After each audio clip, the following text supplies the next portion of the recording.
v polfinale, današnja vloga je upravljena za vas. Kako ste zadovoljni?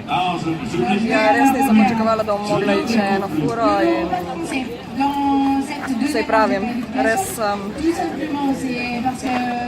bila kar živčna na štartu, da sem videla, koliko jih je izpadlo in da bo v bistvu tisto Šivankino uho za 10 tekmovalk Karosko in da se moram res potruditi. No, na srečo mi je ratalo brez dotikov, ena vrata sem dala tako na klap, da sem res že mislila, da mi bojo tam 50 popralimali, pa na srečo sem se rešila v redu, tako da sem ful vesela.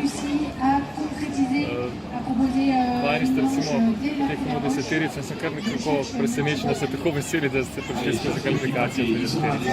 Ne, se ni to, pač če ne bi prišli skozi kvalifikacije, ne bi mogli niti med 10 naprej.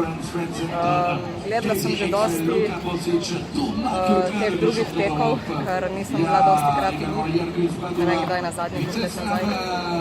In sem vedela, kako je težko se v drugo vrstiti, dosti težje kot v prvo in zato sem tako živčna in zato sem vesela, da bi pa bilo končno 24. mesto na tem svetovnem prvenstvu, pa seveda ne bi bila. Urša Kragelj, zdaj pred vami še polfinalni nastop, s kakšnimi mislimi pa greste v to? Zbrisati to tekmo z glave oziroma analizirati, kje so manjki. Upam, da bo težja proga, da bo bolj tehnično zahtevna in jutri bom naštudirala, kako bojo fantje vozili in nimam kaj, natrenirana sem, kaj bo na dan tekme, pa bomo dobili soboto.